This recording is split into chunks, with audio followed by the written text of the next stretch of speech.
$5, and spectators fee is $5. This helps the Heart of Florida Youth Ranch. Call 595-7100 for your chance to shine. Yes, Ocala's got talent.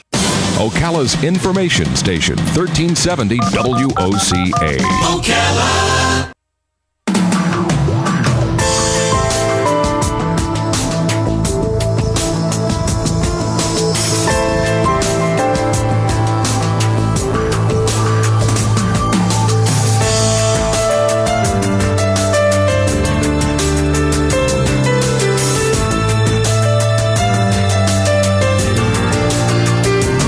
All right, 6 minutes after 9 o'clock. Thank you for tuning in. The last time that Michael J. Cooper was in the studio, we got to know a little bit about him as a songwriter and as a deep thinker. We already knew from his bio that he was an attorney and that he lives here in Ocala, and he's here in the studio with us again. He mentioned his book, Speak of the Devil, last time he was in the studio, but we really didn't talk about it, so today we will talk about the book. It is a novel from the devil's point of view. Michael Cooper, good morning. Good to see you again. Good morning, Larry and Robin. How are you guys doing? You're hurting. You got a backache or something going on, right? Yeah, I wrenched my back, and one of those things that age does to you. Somebody you could sue about it? Anybody you could sue? Yeah. Top half sues the lower half. Well, good to see you again. Good to see you guys. So you're a deep thinker, and I say that because this kind of tackles some religious questions, even if you do it in a fictional way. It does. It was an interesting concept that I came up with and decided I'd try to explore. If you look at the Bible, and I use the King James Version because it's the most poetic in my mind. If you look at the Bible, creation and Adam and Eve are the first 4 pages. That's it. And, it's created a number of stories and legends and art over the millennium. But I thought, well, what if we told that from the devil's point of view? What if we saw how the devil viewed the whole concept of creation and Adam and Eve? And it's not an apology for the devil or sympathy for the devil, as the Rolling Stones said. But it's more like a... You're a Rolling Stones fan, I remember that. Yes, we did talk. I brought that up because we talked about it last time.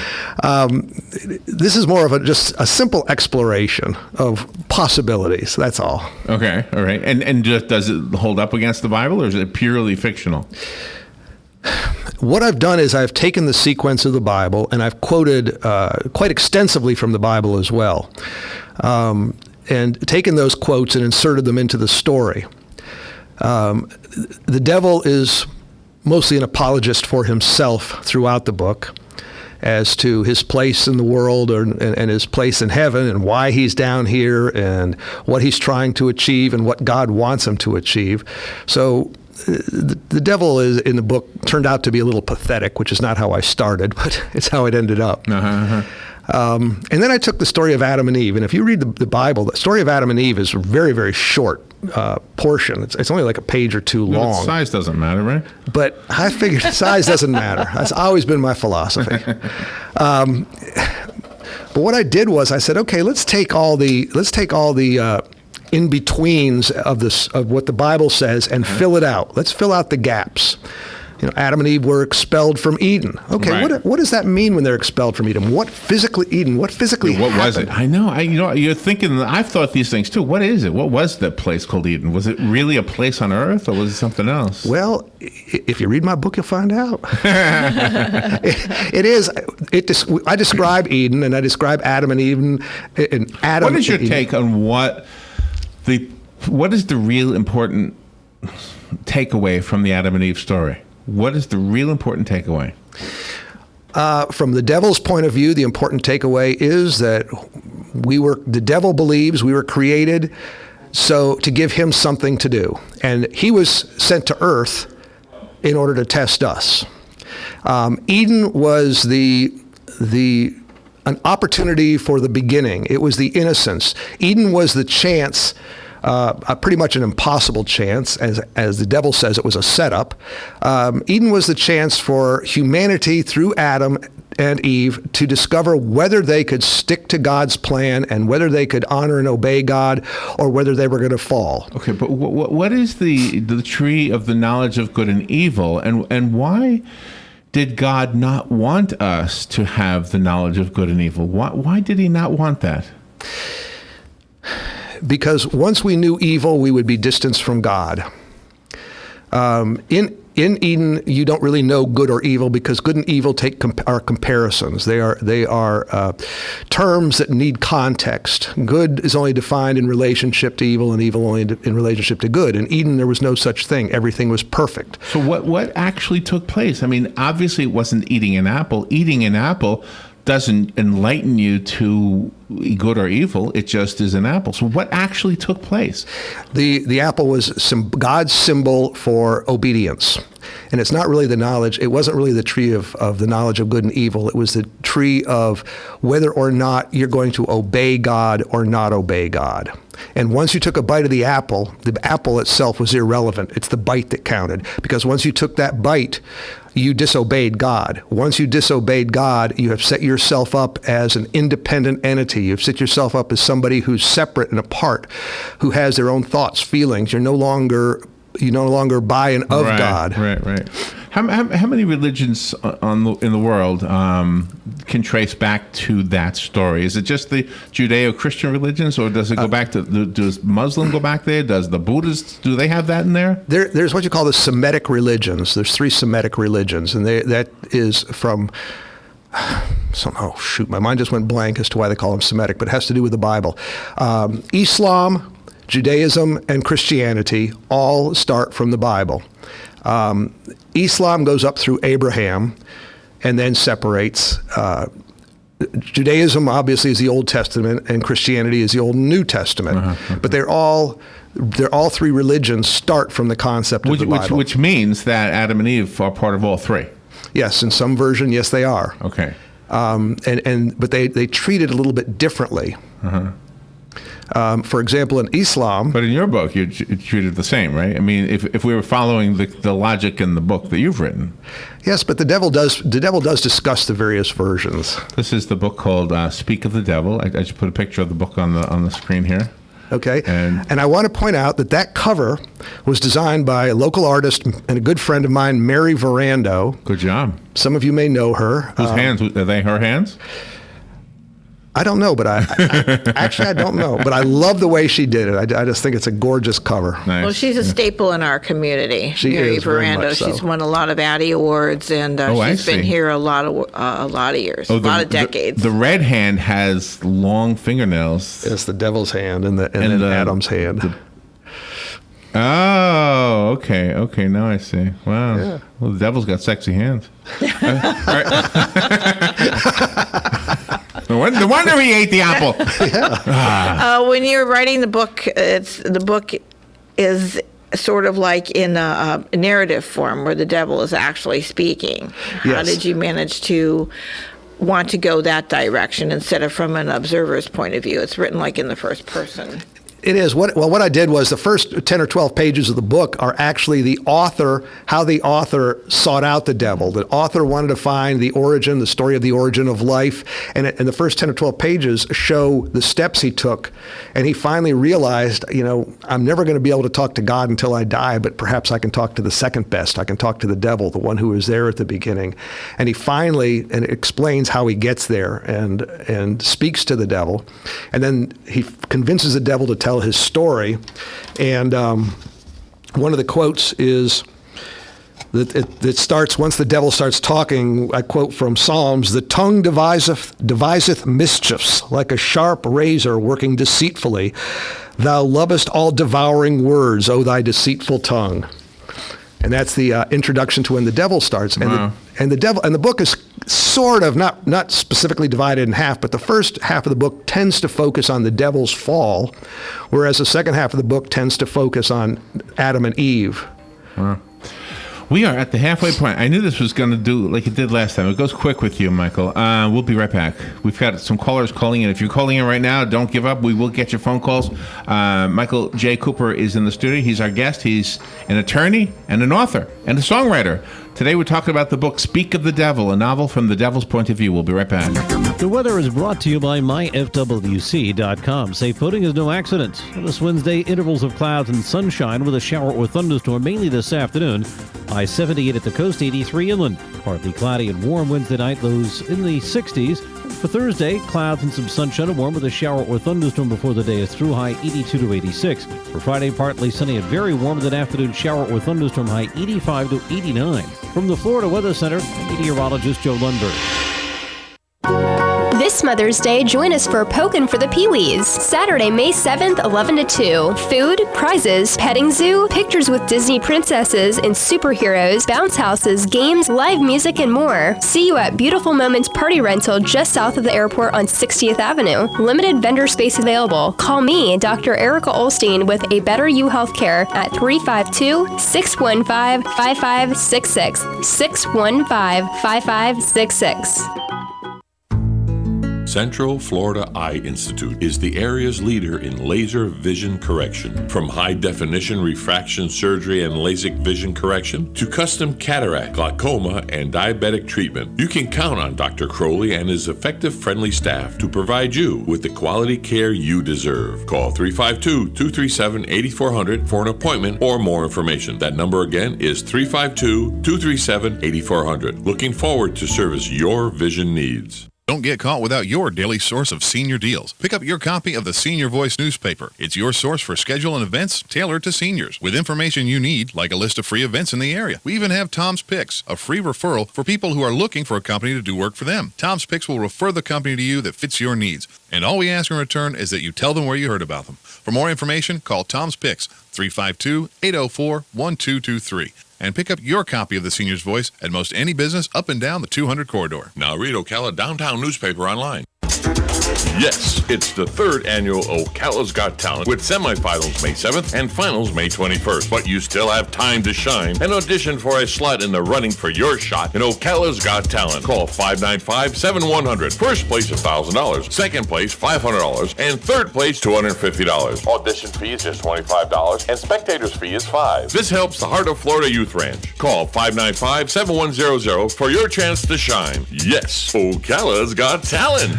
17 minutes after 9 o'clock. Beautiful looking Wednesday. Wow, it's really a nice looking day. We have in the studio Michael J. Cooper. We'll continue with that interview. First, I need to tell you that this portion of AM Ocala Live is brought to you by Dr. Thomas Crowley. He's a board-certified ophthalmologist here at Central Florida Eye Institute, where my son Alex is going tomorrow for LASIK eye surgery. So I'll be with him tomorrow. I'll be here, but after I'm done here, I'll pick him up, and that will go well, I trust. Not only do they do LASIK eye surgery over there, they do cataract surgery, corneal transplants, glaucoma treatments, everything, whether it's something major to something as minor as getting eyeglasses. Go call them, give them a call, 237-8400. Their website is centralfloridaeye.com, and be sure to thank them for sponsoring AM Ocala Live. It is really wonderful that they do that. And let's return now to our interview. Michael J. Cooper is here. Speak of the Devil is the book. And Michael, you have a phone call coming in. Let's take that call. Good morning. You're on the air. Thank you for calling in for waiting. Yeah, good morning.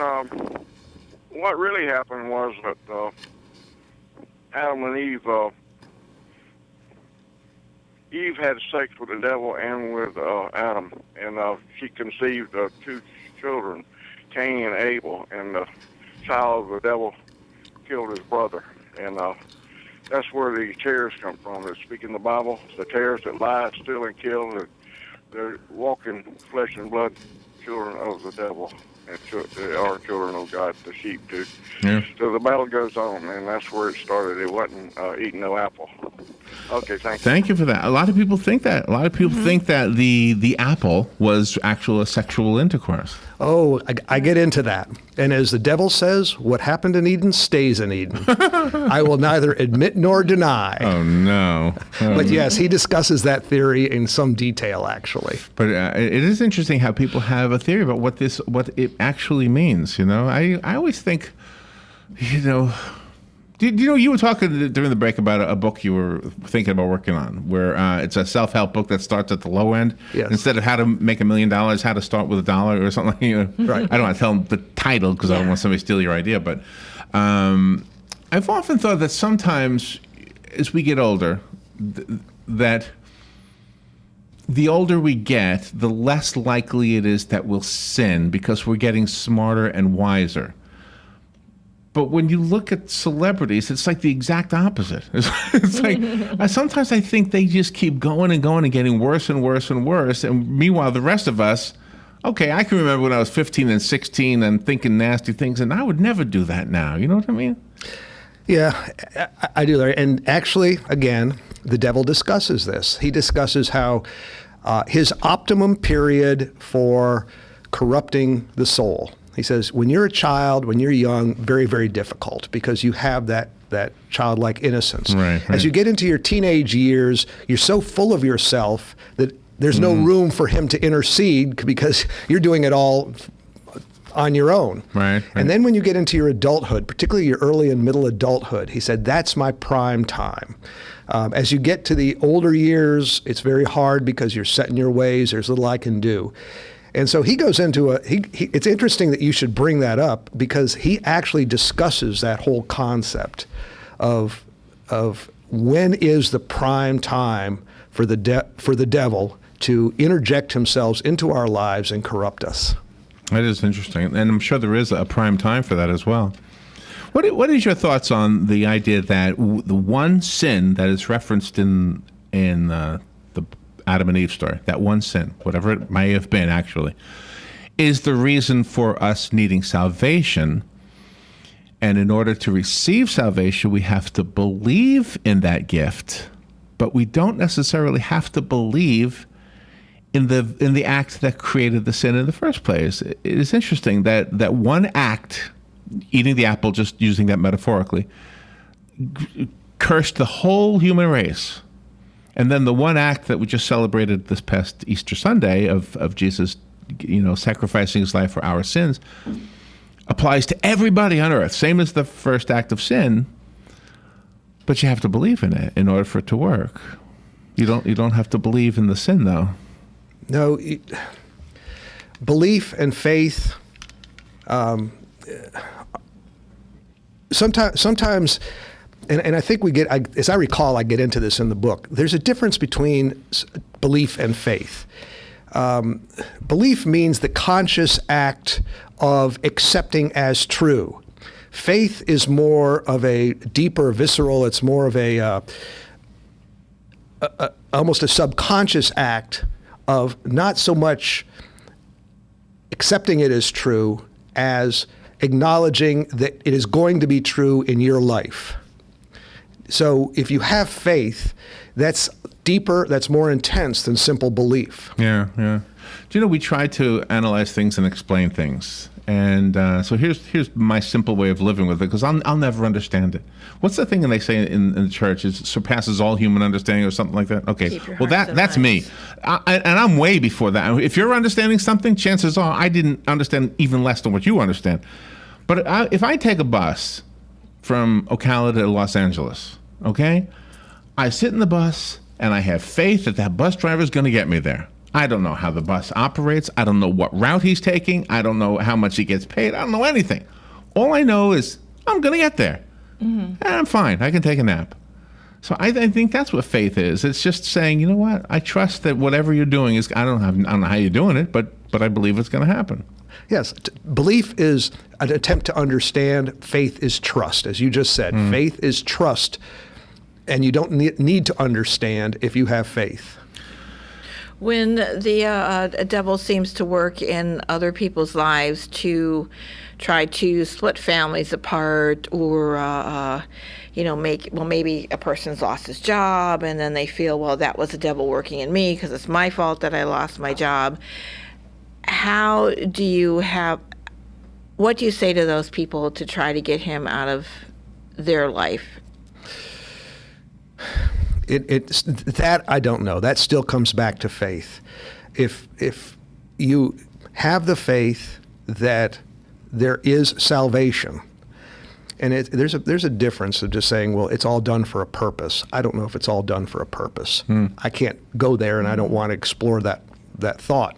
But if you have faith that there is salvation, if you have faith that you are going to get to Los Angeles and you're going to ride that bus and it's going to make it there safely, if you have that faith, ultimately that is going to hopefully give you the strength to get through those difficult times and to combat whatever is attacking your soul. Because you almost feel sorry for him in your book. Almost, not quite. He is a little too pathetic, as I said earlier. He's a little too pathetic for too much sympathy. He really just wants to get back to God. We have we don't have a phone call. I thought we did. If you want to call, you're welcome to call. The number is 622-9622. The one problem I think I'm facing right now is that I'm not being fair to the book. Robin is being more fair to the book than I am. The book is called Speak of the Devil. So if you were going to give a movie trailer version of the book, what would you say? The simplest one would be, as I said before, this is the story of creation and Adam and Eve as told from the devil's point of view. It's told by Satan explaining what happened, why it happened, in his own twisted, perverted mind. He is convinced, for example, that he was sent from heaven, that he was deliberately set up for the fall. Everybody talks about how he rebelled against God, and he explains that. He said, I got a little angry with how I was being treated, but I didn't deserve to be punished the way I was punished. He says, this is a setup. God put me down here because I was the prime angel, and I was the one most suited to test the epitome of his creation, mankind. And so he made me fail, and then when I failed, he punished me in an extraordinary manner, but he did so with a distinct and set purpose in mind, because he knew man was going to be created, and he wanted me to be their tester. Do you think it's like fire? In the way that fire makes something better? You know how they say fire takes what things fire makes better, but yeah. Some things. But do you think foliage and stuff, it makes it grow. But do you think that's what we are? I mean, do you think this whole thing, because there's nobody who escapes the trials and tribulations. Nobody. No. The kings, the queens, the paupers, the poor, the rich, everybody, men and women, black and white, we all have our crosses to bear, right? Yes. And maybe that's why. Maybe to make us better. It's to make us better. It's to test us from the devil's point of view, again, from the book's point of view. It's to test us. It's to find out if we have the mettle, if we have the strength to overcome all the garbage that the devil throws at us and still keep our faith in God. That's the whole point of the devil being down here. And so, yes, he is here to strengthen us, because the more we're tested, the stronger we have to be, the more we have to have that faith, the more we have to rely on it. And it almost seems like the wealthier you get, not to say that having money is a bad thing, but the wealthier you get, the more you believe that you're in charge, that you're the one who's in control. It's almost like, spiritually speaking, you would be better off to die poor or to live poor.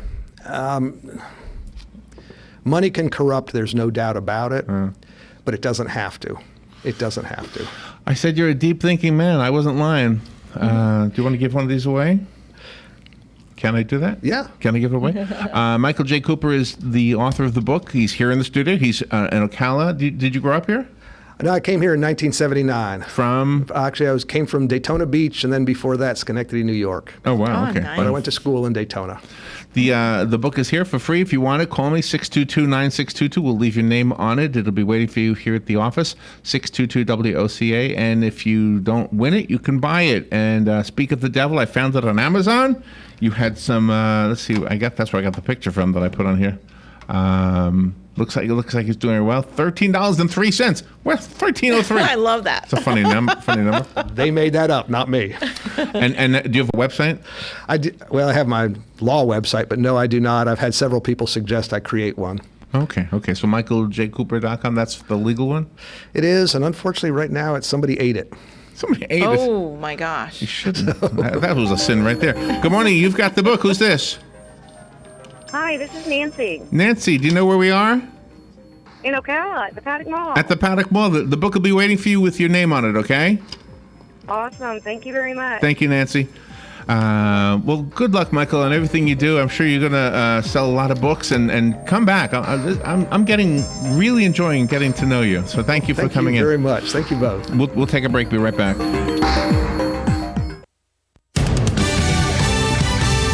Fox News Radio, I'm Lillian Wu. Donald Trump continues defending his campaign manager, who's been charged with simple battery in an incident involving a reporter.